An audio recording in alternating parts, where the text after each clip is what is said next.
Top of the morning to you and yours. Welcome to Mainland 98.3 FM, the sound of Lagos. My name is Sage Babalola. Definitely a pleasure to be here with you on radio. It's the 30th day in the month of March 2023, which can only mean that in less than, say, 24 hours, the first quarter of the year would be over. And I know that it's been quite eventful. A lot of things have happened. A lot of things are still happening. There's a lot of interpretations going on right now. I guess that majority of us are maybe starting to recover from, should I call it the post-election syndrome? We're starting to settle into certain realities. And I might say that there's been some sort of respite. And I'm referring to, the cash crunch that has been a problem for over 3 to 4 months now. And when I say respite, I mean that the matter is really starting to settle down a little bit, and we've seen reports of people saying that we have access to cash now, though limited, but at least it's better than the situation that we had before. In regards to the elections, we're still waiting for the outcome of the many litigations that have trailed the just concluded presidential, National Assembly, state elections, and also State House of Assembly elections. Once again, my name is Sage Babalola. Mainland 98.3 FM is the station, and happening in this very moment is trends in the papers. So every morning we make it a point of duty to provide you with information as reported in the different newspapers, developing stories, news stories. We want you to be aware of happenings in your vicinity and of course generally. Of course, this is not something I will do by myself. I'm always joined every morning by Fuhad, Saheed, who will give us or put analysis to the reports that made it to the front page of the different newspapers. Good morning to you, Fuhad. Yeah, good morning, Sage. How are you doing? Very well, thank you. How are you doing, Fuhad? Yeah, I'm very good. Sage, permits me to use this opportunity to wish the CEO Akview Investment Limited, Mr. Honorable Shegun Oshindare, a happy birthday. Oh, wow. Many happy returns, sir. He's listening. God bless you, sir. Yes, happy birthday to you, sir. Happy birthday. I would sing, but then my voice is not very good, so Don't bother. I'll not bother. I know it's fine. Happy birthday to you, sir. Thank you so very much. All right, so let's get into the report for this morning. I have the papers with me: Punch, The Guardian, Vanguard, and the New Telegraph newspaper. Let's open today's conversation with Punch. We have here the top story: arrest interim government plotters, APC PDP tells DSS. Riders to this story: saboteurs planning court orders, protest to stop Tinubu's inauguration, agency says. Interim government alien to constitution, campaigners pseudo-democrat says APC PDP. Let's get into this particular story now. The presidential campaign councils of the All Progressives Congress and the People's Democratic Party have challenged the Department of State Services to get tough with plotters of interim national government. The councils, in separate interviews on Wednesday in Abuja, said the push for interim government was unconstitutional, adding that plotters should be arrested. Fuhad, this has been coming up a lot, even before the general elections concluded. There were many interviews with certain political stakeholders where they insinuated, hinted, even almost outrightly said that they could identify certain individuals who were uncomfortable with the trajectory of the elections, and there's a possibility of an interim government being formed. I think I can at least name drop the governor of Kaduna State, Nasir El-Rufai, where he says that certain individuals are planning to install an interim government. And it's quite surprising for because the constitution is clear on interim government. It's alien, it's completely parallel to the protocol of democracy. So, and now that the DSS now has confirmed this, and what they're saying is that they have also uncovered the technique that these individuals are going to use. First things first, they would organize mass protests, pay people to go out there and cause disruptions, and then they would also approach the court to get certain injunctions that would slow down or maybe outrightly prevent the inauguration of the now president-elect Asiwaju Bola Ahmed Tinubu. What are we going to do with this information now that even the DSS are saying as a matter of fact that they can confirm that there's certain individuals plotting to install an interim government? Well, again, like you rightly mentioned, this is a particular issue that has been on even before the conduct of the election. And, one would have thought that, well, maybe it was just purely politics, especially as raised by the governor of Kaduna State, El-Rufai.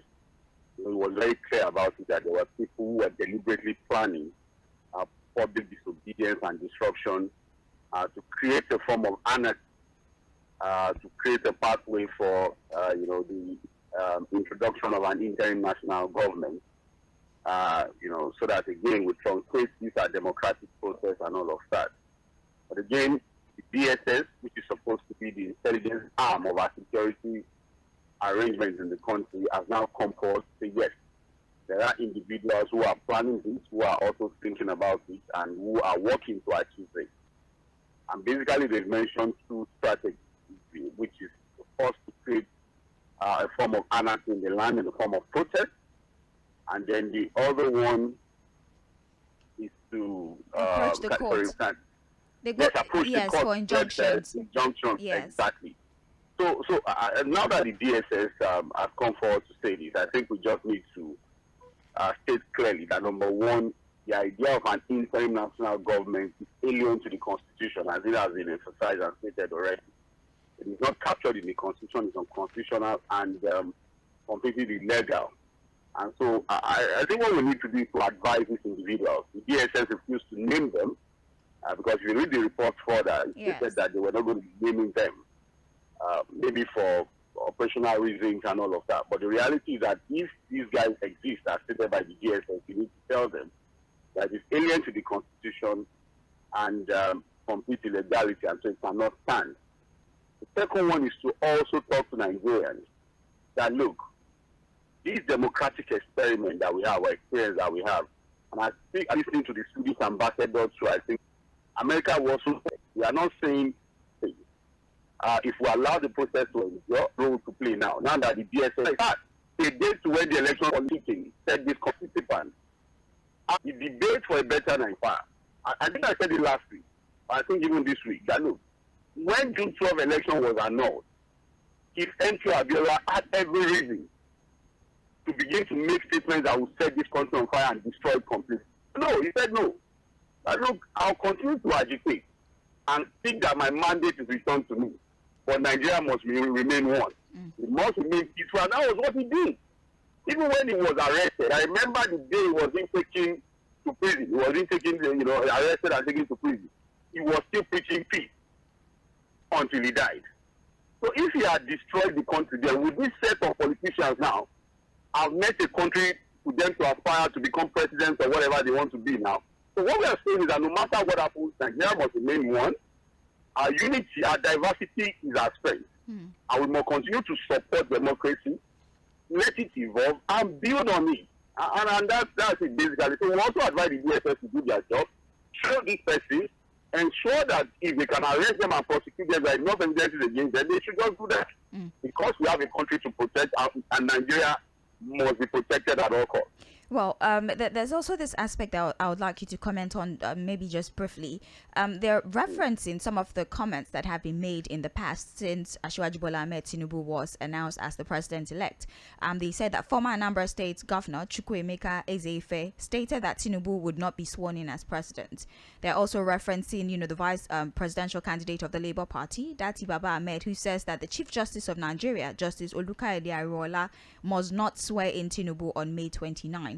And also some protesters under the aegis of the Free Nigeria movement last week that asked President Muhammadu Buhari to annul the February 25 presidential election and set up an interim government. So even in all of this, after the announcement by the DSS, the APC has spoken that do your job, DSS, since you know who these people are, prosecute them. But the Labour Party also spoke. Now, they did not ask that the DSS not do their job. I think they're just concerned about the selective prioritization, because the Labour Party, whilst they reacted to the statement by the DSS, the chief spokesperson for the Labour Party, Yunus Atanko, says that don't be intimidated by this statement that the DSS has put forward. But then why is the DSS choosing to be active only now, when there was snatching of ballot paper, the pockets of violence that came up at the different polling units and what have you? The DSS was quite docile. But why are they choosing to prioritize this particular one, and they paid little or no attention to the violence that occurred during the conduct of the election? What do you think of statements like this? Don't you think that maybe it opens up to the door to people interpreting things like this as seditious comments that would most likely incite people? What do you think, Fuhad? These are insightful statements.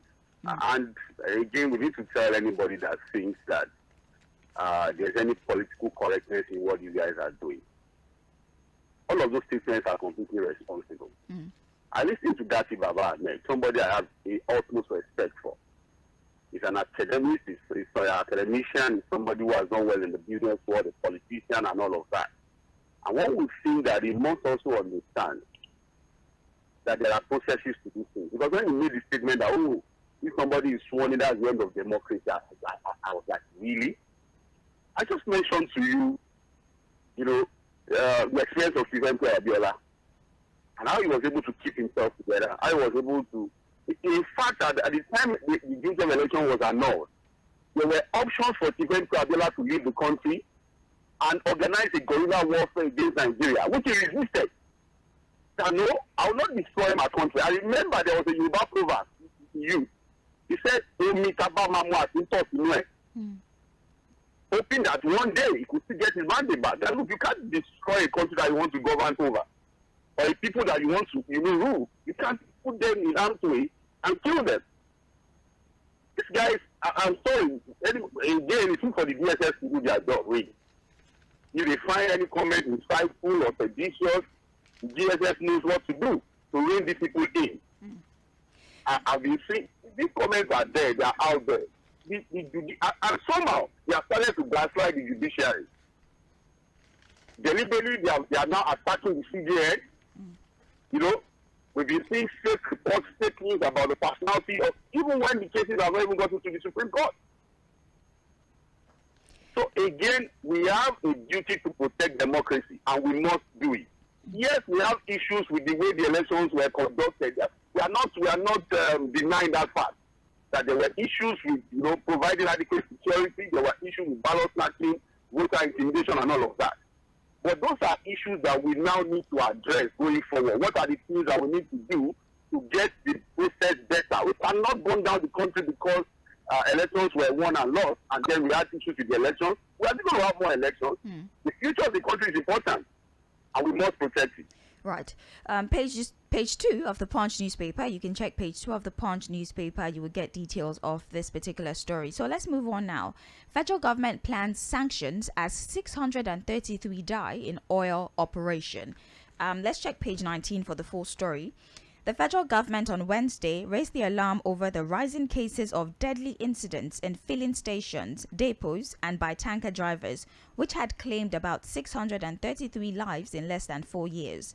It vowed to sanction culpable oil marketers operating in the downstream sector over their poor management of health, safety, and environment, particularly when transporting and offloading petroleum products. So I think this is more or less about the safety protocol of the downstream sector. So far, so good. In 4 years, about 633 people have died due to negligence. Filling stations, tankers falling down, tankers exploding. The fact that there's pretty much no safety provision for those who are operating in the sector. And now the federal government has taken it up and decided that oil marketers that are found to be negligent, especially when it comes to providing safety for those who work with them, they will be sanctioned. Fuhad, what do you think? I mean, this is a good thing. Most the tankers, just looking at them, they are not even road. The tires are not complete. They are using stick to shock it on the road. And all of that. And an average tanker, I think, takes about 33,000 liters of fuel. An average one. And so we've seen incidents where, they tilt over, burn vehicles, burn people, and all of that. Yeah. I think the road safety corps needs to really answer questions. Because again, I think their concentration majorly is on private cars and vehicles and all of that. Are we sure that the road safety really checks most of these articulated vehicles? Roadworthiness and all that. Particularly. Yeah, how did they issue them roadworthiness? Yeah. Because you don't need to be an expert to know that these vehicles are not even roadworthy. I think he's clear. And so you don't need. So we need to ask, how did they get their certification in terms of roadworthiness and all of that? Who checks them? Is there a situation where they just send people to the office, they collect the documents, and that's it? Well, so I think the road safety really, really, because if you look at the report, it's majorly on how this product is moved from depots, filling stations, and all of that. I think majorly we move these products using tankers. Yes. there's also conversations about these tankers having to move at night, especially in Lagos. After that accident happened that crushed people in minibuses, I think in Lagos there's some sort of curfew now. There's a time frame where they can't move, and also for aside from the road, that's we've always had an implementation issue. I think that's a national thing. But then Fuhad, aside from the operations of these drivers, how about the roads? Because sometimes these incidents are always as a result of something being wrong with the road and what have you. So even if you have a car or a truck, as we're speaking about trucks that is roadworthy, how about the conditions of the roads? Because the bad roads are also one of the biggest contributors to accidents, and it leads to the highest rate of casualties that we've seen between these tanker drivers and just commuters and pedestrians. Yeah, I agree with you, but bad roads to contribute to these things. But if these vehicles are roadworthy, I think the incidence of bad roads leading to these accidents will be minimal. I know what I'm saying. Because again, there's this particular place where I think a lot of these incidents are recorded. This Babalola bridge on the Lagos-Ibadan Expressway. Yeah. Basically, the construction of the bridge, the slopiness of the bridge at that point requires that an average tanker that is fully loaded has a proper brake system, because it requires that balance and all of that. So if a tanker, for example, gets into that slope and the brake system is faulty, it's most likely going to tilt away. So I agree that our roads, the quality of our roads and all of that can contribute to these things. But I think majorly it's about the roadworthiness of most of these tankers. You see them now. You see a motorboy trying to shock them with speed and all of these things. So I think we need to really look at these vehicles and ensure that they don't get on that road until they have roadworthy. Right. I have anxiety if I'm in a commercial bus and I see these tankers beside me. I'm just anxious. Like, I need the driver to move away.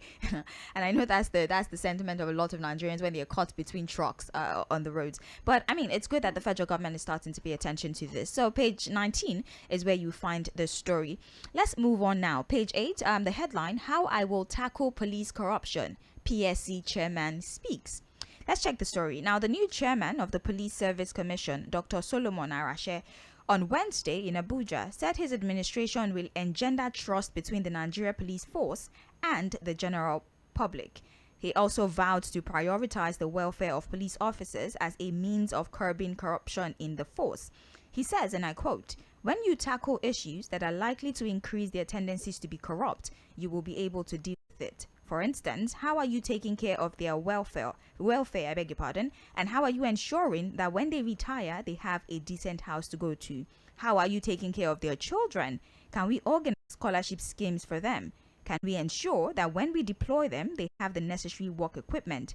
When you respect the people that work for you, even the dogs, when they see you, they would wag their tails." So, Arashe has highlighted, I beg your pardon, that's slightly disrespectful. Dr. Solomon Arashe has highlighted that one of the catalysts to corruption in the police force is the welfare issue that we have, policemen not being properly taken care of, and because of that, it's quite easy for them to be seduced and be introduced into corrupt practices. Do you agree with him that this might be one of the major contributors to corruption in the police force, the lack of welfare for those in that particular system? Yes, of course. It has to be one of the reasons why there's widespread corruption in the police force. But again, I think we have to be careful to always isolate the police when we talk about corruption. What happens in the police is a reflection of the society generally. Just a reflection of what happens in the society, what we are, and the level of corruption in the country. Because they are also Nigerians. They see what goes on. They look at the political class, for example. A lot of them are even orderly, security operatives in the political class, and they know what happens to their masters. They live with them. They work with them. They see how these guys, live fast on public funds.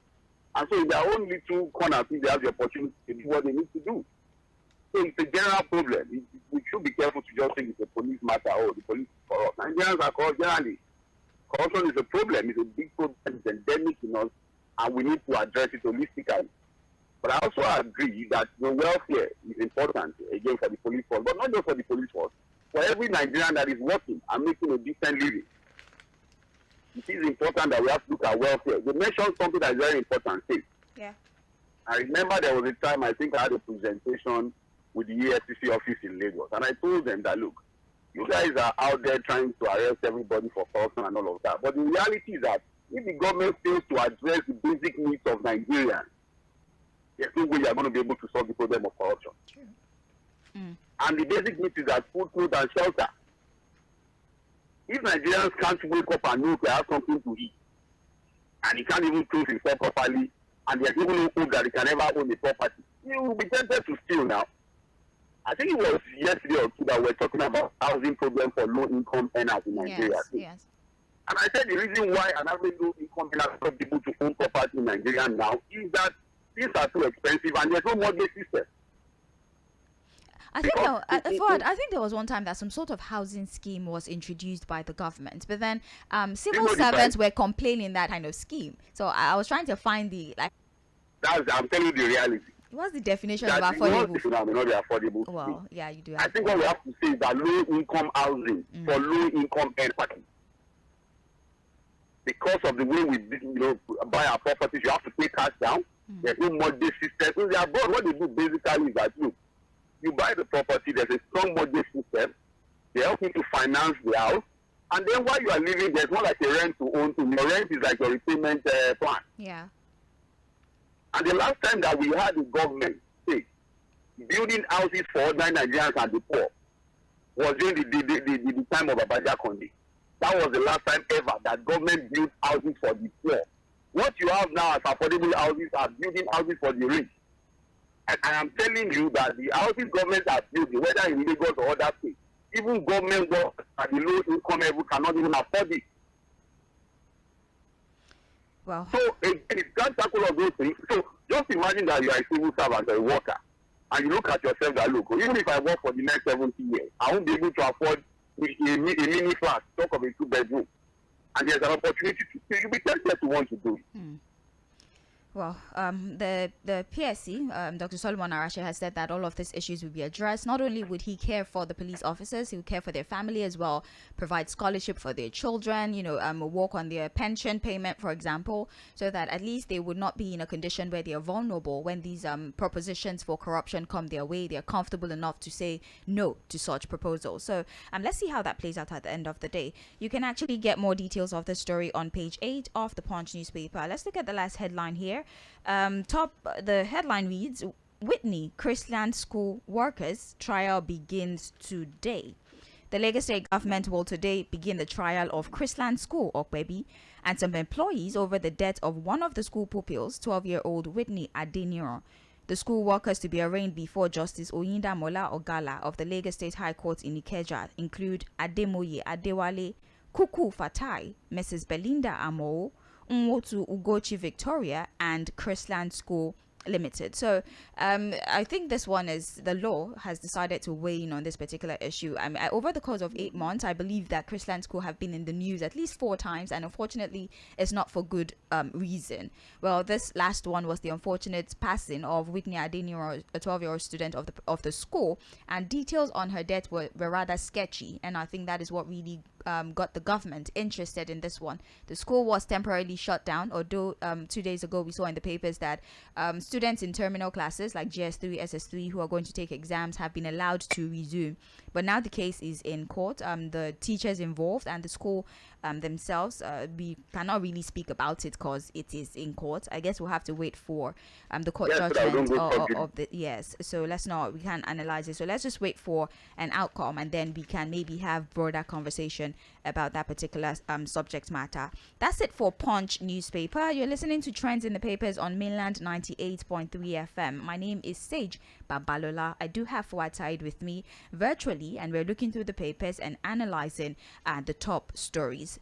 Don't forget that we are streaming. Actually, we are streaming on YouTube, on Facebook, so you can go to those platforms. Mainland FM 98.3. We're streaming live. There's also the chat option on those platforms. So when we start to take contributions at 8:40, you can drop your comments there, and then we will read those comments live on air. And when it's also time to take contributions, we'll give out the phone numbers. For now, let's just look through the papers. So moving on, I have the Guardian with me right now. The top story here: punish those behind 450 cases of poll violation. Punish those behind 450 cases of poll violation. NHRC CSOs insist. The writers to this particular story, 450 human rights violation cases recorded during elections. We have 2023 polls reveal Nigeria's declining democracy. You should explain to Nigerians why Beavers developed many faults, CSO tells INEC. Those giving ethnic religious coloration to obedient movements parochial, says Obi. Now, the federal government has been tasked to arrest and probe perpetrators of various acts of violence during the just concluded general election before it's too late. This is after the National Human Rights Commission, NHRC, yesterday disclosed that it received 450 complaints of human rights abuses and violations during the polls. Also recall that over 700 of offenders were arrested by men of the Nigeria Police Force for violation of electoral laws during the elections. Giving more details regarding the arrest, IGP Baba said 185 cases of electoral infractions were recorded during the presidential election, with 203 arrests being made. So they're calling for the prosecution of those who were involved in electoral violence during the just concluded elections. I think yesterday, 2 days ago, I spoke about it. We're quite shocked at the numbers that were being rolled out. I think 489 thereabouts, and you're quite certain that even with what you witnessed, the cases, the complaints should be more than 480 something. So we now have the Human Rights Commission asking that not only should you give us figures, go on ahead and prosecute them, name and shame, and let the law take its course. Do you want to comment on that very briefly, Fuhad? Yeah, I support that completely. I think those that have been found wanting who broke the law as far as the election was concerned should be prosecuted. Again, it's important that we have to prosecute people so that that can serve as example to others. The idea of allowing people to do things and get away with it, is the reason why we are strengthened to want to do more. Maybe in the future they are also like, okay, if we did, nothing is going to happen to us. So it's important that we see people prosecuted. And it's not just for election violations and all of that. Crime, we also generally. What we're expecting INEC officials who have been found culpable to also follow the law is important. Because again, it's not just about voter suppression and intimidation now. A lot of the cases that are going to identify in court, whether results were manipulated and all of that, would have come in connivance with adult staff or members of INEC and all of that. And if any of them is found once, I think they should also be made to face the law. Right. It's also part of how to deepen our democracy. When people know that there are consequences for bad behavior, yes, it serves as deterrence and example to others. All right. Again, we already said it, that the courts are not going to be having a fantastic time after the election. So let's just really hope that people understand the law is not as toothless as they think it is, and the only way we can really prove that is if the law publicly punishes those who contravenes. That's the best way to really prove that the law is not as toothless as many people think. The issue of INEC explaining why there were glitches with beavers and all of that, or their failure at the presidential elections to upload results real time. I'm sure in some of the hearings that we're going to get from the court, there will be questions that INEC would have to answer from some of the court sessions. I'm pretty sure that part of the things, dissatisfied, parties are going to bring up in the court with the failure of INEC to, upload the results from the polling unit. Not even upload results, their guidelines. If there are parts of their guidelines that they didn't, stick to during the conduct of the election, they'll have to explain in court why they did. So that's why, for me, I'm eager to see what happens in court. We want to follow the reports as the court begins to speak and, of course, hear all of the parties on these issues. Because, again, that will now reveal the reason why, for example, I've still said till now that INEC has not been able to give any real reasons why they failed to upload results in time. How about that publication that came out where they said that it was glitches, and the fact that this is the first time they're using it on a national scale? It was only used for off-season elections. It's the first time. It was probably the glitches and all. You don't think that was really enough? No. I think they need to break it down now. Specifically, what do they mean by glitches? They need to explain to us. So that again we know what the issues were and how we can resolve those issues going forward. That's it for me. They need to explain. It's important because that was their own guideline. Nobody created the guidelines for them. They created the guidelines before the election. The INEC chairman kept insisting that would happen, that the results will be uploaded in real time. So nobody forced them to create the guidelines. They created it themselves, and I'm sure the most have, because they were trial elections. Remember that there were trial elections across the country before their election. Yes. So for me, there's no excuse for failure. They need to explain to Nigerians why that part of the electoral process failed. It's important. Right. Well, that's it for the top story on the front page of the Guardian newspaper. So let's move to other headlines now. National carrier airline operators will know fate April 25. Fuhad he's always very interested in the national carrier story. I'm not more interested. Yeah, no, you must be. You must be. So the story: embattled new national carrier Nigeria Air and concerned parties are to know their fate on April 25 when the court resumes hearing. The Federal High Court Abuja, where the case was transferred to from Lagos, is to determine the propriety of the new jurisdiction. So let's give you some a history as to why the law is involved in this process. Now, local carriers under the aegis of Airline Operators of Nigeria had approached the Federal High Court in Lagos seeking interpretation of the law on the process of procuring services of Ethiopia Airline for operation of the proposed Nigeria national carrier. Fuad, I don't think that yourself and other Nigerian citizens are the ones that are the only ones concerned about, the involvement of Ethiopia in our national carrier. Even we do have, the airline operators also questioning what exactly, why is Ethiopia Airlines so integrated into this procedure. Also, they're saying that there's a process for procuring, there's a process for the involvement of Ethiopia Airline, one of which is you have to announce in three national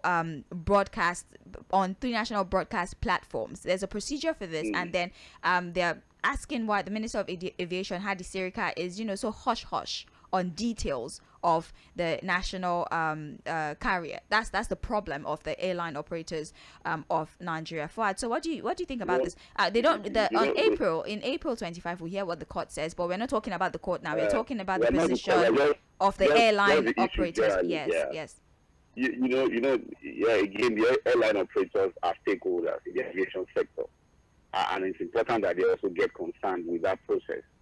Again, we ask the question, saying, why do we need a national carrier? What exactly is the reason for having a national carrier? So that if you don't have what it takes, okay, no, so for the sake of having it, yes. Good. Now, if you don't have the funds to have it, is it compulsory? For how many years now that Nigeria Airways have died? Have we not been living our lives? Has anything happened to Nigeria? Because again, you need to ask yourself, why are they so desperate? If you can't fund it, the initial plan of this national carrier was that part of the presidential fleet, aircraft that are part of the presidential fleet are going to be deployed to this carrier. I don't know what happened that day. We don't have the money to buy our own aircraft. We have now brought in Ethiopia Airline and all of this abuse. And there have been issues also about vested interest. Because in the past there have been questions about a particular company that is associated with the Minister of Aviation. Yes. Again, the case is in court and all of that, but the reality is that we need to ask ourselves, why are we so desperate to have a national carrier? If we cannot fund, finance, and operate it solely as Nigerians, then why are we so desperate about it? What is it going to do to us eventually anyways? I mean, I don't know. I don't know. I'm sure there's a reason why. Maybe they think it's of economic benefit to us or something like that. What benefit now? What benefit when I think it's okay. Again, you see, we have to be very careful. And it's important that we follow processes and procedures in whatever we do. And I always say this, Nigerians are good at coming up with ideas, policies, and all of that. But you know what kills all of the whole thing when it's implemented? When there's the issue of vested interest. Immediately vested interest comes into any good idea, it becomes a problem. So if we are already seeing tendencies of vested interest on this operation of national carrier, it's going to be a disaster at the end of the day. Not the terms of it not flying, but in the operations, we're going to have problems eventually. It might just be another conduit pipe, or should I say money pit, so to speak. Conduit pipe, we fought with corruption, and at the end of the day, we ask ourselves, why did we go into this deal? So I like the fact that the local airlines are always taking up the matter in court, but again, these are things that you can just wonder why Nigerians are like this. Must we have a national carrier and not operate solely and fund it? I mean, that's actually the problem of the airline operators. Their primary concern is, why is Ethiopia Airline so involved in this process, first of all? That's actually the primary problem of the airline operators. Because we don't have the funds. They are going to, the Ethiopia Airline, according to the information we have, are going to provide the aircraft. They're going to provide the technical support that we need. I think their pilots are going to be flying the plane. And I'm sure that maybe part of the agreement will be that, look, that plane will not fly from Nigeria to any part of the world without stopping at Addis Ababa. Oh, well, that's true. Because you know that happens with national carriers. They want to stop in their capital city. So don't be surprised that it will be part of the thing that in Nigeria, if you are flying Nigeria Air and you are going to UK, you must first go and stop at Addis Ababa for 2 hours. Well, it's not impossible. Page 3 of the Guardian newspaper is where you find more information. Fuhad, let's move on. All right, we have another story here. Amended audit bill proposes 5-year jail term, 5 million naira fine for errant accounting officers. If President Muhammadu Buhari gives assent, any accounting officer who prevents office of the Auditor General of the Federation from accessing his or her books will henceforth get a 5-year jail term or 5 million naira fine, or both. This was the highlight of the Federal Audit Service Bill given concurrent yesterday. The Accountant General is constitutionally mandated to check systemic corruption in Nigeria by auditing expenditure of ministries, departments, and agencies. Fuad, I think when was it the 2019 audit? I think it was in 2019 where the Auditor General audited the books of certain ministry, departments, and agencies, and we saw things. We saw how figures were. I was in shock. I was so interested. I had to go and read the report. Fuad, I saw things that scared me. Manipulation of figures. I really don't want to mention the name of any ministry, but I think we know the ministry that really gave somebody, like there was one particular ministry, like, oh my god, how did you do it? The way the numbers were being manipulated, how 2 + 2 became 91. It was really, and then there was some resistance by some ministries and departments. They did not want their books to be checked. Now, let's just mention one. You mentioned we have been calling for we have been calling for forensic audit of the NNPC. That's not really happened. It's Fuhad. Just imagine that there's a forensic audit, and I decided to do forensic because NNPC, to unravel the mystery of NNPC, you can't just audit people with normal eyes. With normal eyes. Right. So just imagine that we do a proper audit, a forensic audit of NNPC in the last 20 years. In fact, there were some ministries and departments like MDAs who had in a very long time not even made any contribution whatsoever to the Federation's account. You know, these were some of the revelations. Yes, customs as well. Why did you that? Customs. You don't need to mention. Okay, it's you. Like for years, they were not contributing anything to the Federation account, and these were some of the revelations we got. And this is just the 2019 audit that happened. So what will happen when we do 2020, 2021, 2022? The revelations we will see.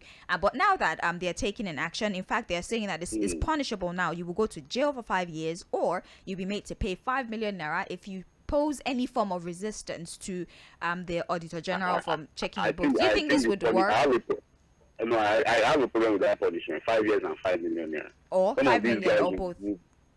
That's the problem. That option of fine. Oh, you think it's still lenient? Okay, look. We had an accountant general that's over 100 billion. I think it was about 190 something billion. I think he has returned about 30 something billion. So you are going to find that person for 5 million. So I have a problem with that 5 million and 5 years and 5 million. I think we should allow the courts to even determine the appropriate punishment for this thing. You know, if you already put a text with people who just look at, okay, I can do this now, I'm going to pay 5 million now. So we have to be careful not to even make it a ridiculous thing by the kind of punishment we prefer to this thing. But indeed, I agree that we need to strengthen our auditing processes of ministries and power specials and ensure that auditors are able to do their job. But again, it's not just basic auditing. I think we need to begin to look at how to do forensic auditing capacity for the country. A lot of these things cannot be audited with plain eyes.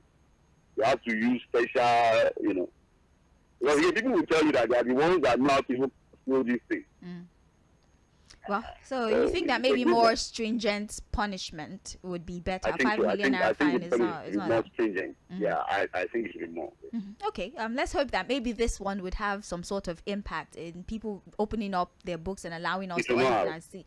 Maybe With this punishment, Fuad, it will not have. let's trust in the process. You Okay. never can tell. Just me saying Let's that. trust. All right. All right. So that was also on page 3 of the Guardian newspaper. Let's look at another headline here. Outcome of BVN fraud will determine fate of protesting ex-agitators, Amnesty Office insists. The Office of the Presidential Amnesty Program has declared that findings from the ongoing investigation into multiple accounts of ex-agitators linked to one BVN will determine the fate. Speaking with journalists on Tuesday, Mr. Freston Akpo, media aide to PAP interim administrator, disclosed the names of those involved in the BVN anomaly. A number of ex-agitators had on Tuesday gathered on the premise of the National Assembly to protest against the stoppage of their monthly 65,000 naira stipend, which the PAP office said was necessitated by the issues surrounding BVN. So I think I saw that yesterday on the news where ex-agitators were protesting the non-payment of their stipends. And first things first, I was a little confused. I thought that this program was suspended last year. So I'm quite shocked that they're still protesting the non-payment. But then the explanation that has been given by the Amnesty Office is that there was a little thing with, there was some sort of BVN fraud that happened where the accounts of multiple people were linked to one BVN. So it was only that account that was receiving the payment, and there were many people asking why are we not getting our payments. Well, apparently the payment of those people were going to another person's account because of some sort of manipulation that happened with BVN, and they're trying to figure out where that particular manipulation came They should from. sort that out and pay them so that we don't have this report coming in. But I'm still surprised that the payments are going on, because I'm almost certain that I did have a conversation of some kind that payment was suspended, or there were conversations around before the suspension. Okay. So I don't understand how there's still fraud going on with paying ex-agitators their money. I don't know how somebody was able to twist BVN and link multiple people's accounts to what is that even possible, Fuad? How do you do? That's the whole point of BVN. I'm sure you don't want to know. A lot of things happen with especially with government arrangements are paid. Look at the sure PT now.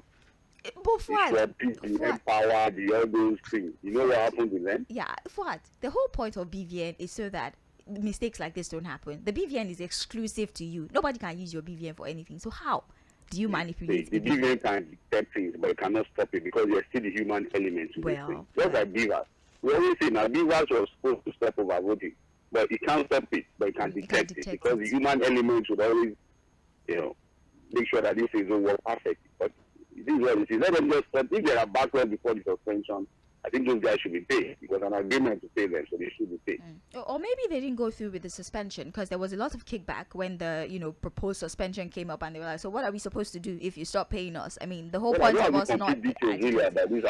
Yes, exactly. It's just a lot of back and forth with this, but that's okay. Let's move on now. Other headlines we've addressed. 412 people killed as Nigeria oil sector struggles with safety. DSS confirms interim government plot as Transition Council steps up activity.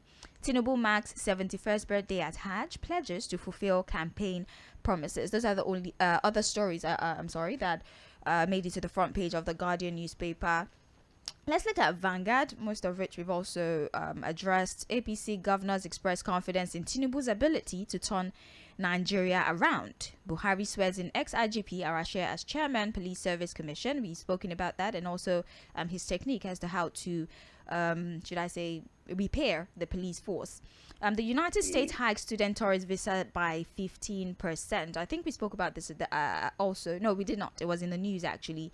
In the United States for tourists and also for student visa, if you're coming from, I think, an African country, you're going to pay more now. And they're just trying to use that to increase the revenue that they get from international students. And I think it's been working for them. It's actually been working for them, especially because of the mass migration, the people living in droves. People are desperate to go out there. I mean, you can understand why people might want. I mean, you can understand why people would want to move, and it's quite unfortunate that we're losing so much human capital. It's quite painful that after they study here, they go out there, they do professional courses for a few years, and then they start investing into the economy of those other countries. I think that human capital is reducing drastically, and we really need to find a way around that.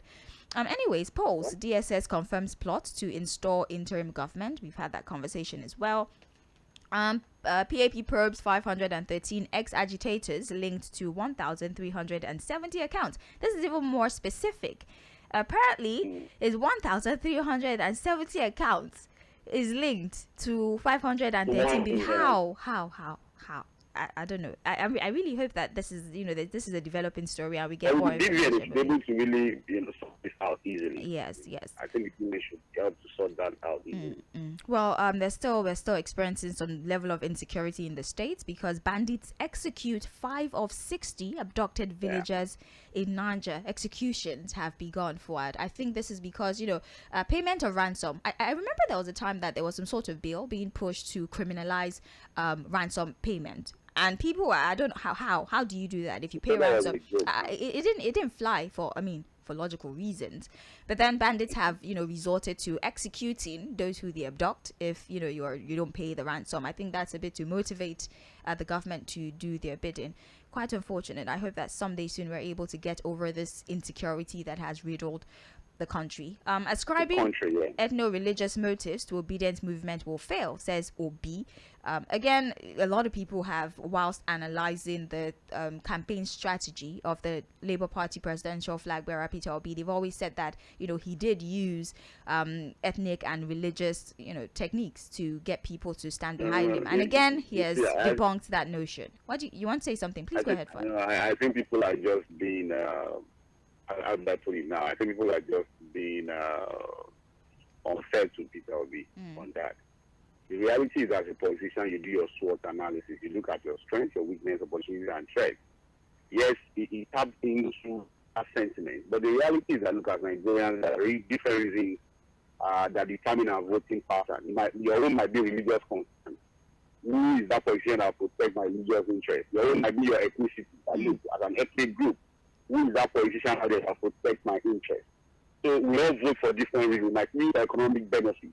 It might be for, I just want a better Nigeria. You understand? Yeah. Different things determine how people vote. So if indeed Peter Obi took advantage of the sentiments of people or concerns of people in terms of their religious affiliation and ethnic affiliation, so be it. Right. But the reality is that it got support of people who are not even interested in those things. They just saw him as a they listening to him, and I think some of them, his message resonated with them, and they liked it. And he got the vote. 11 states diversity is not a joke. All right. Well, a surprising turn of events at the just concluded election, I must say. Very unexpected scenarios, but it is what it is. Like I said in my introduction, I think that most of us are still recovering from the post-election syndrome and the many analyses that have come up from it. Well, that's all we can take for trends in the papers this morning. Thank you very much, Fuhad. 8:40, we will be back. It's Open Mic Thursday, which means that you get to determine what story is the focus for you. My name is Babalola. Fuhad, we appreciate you. We'll get you back in 10 minutes so that we can have brief conversations and then open the phone lines for people to contribute. It's still Mainland 98.3 FM, the sound of Lagos.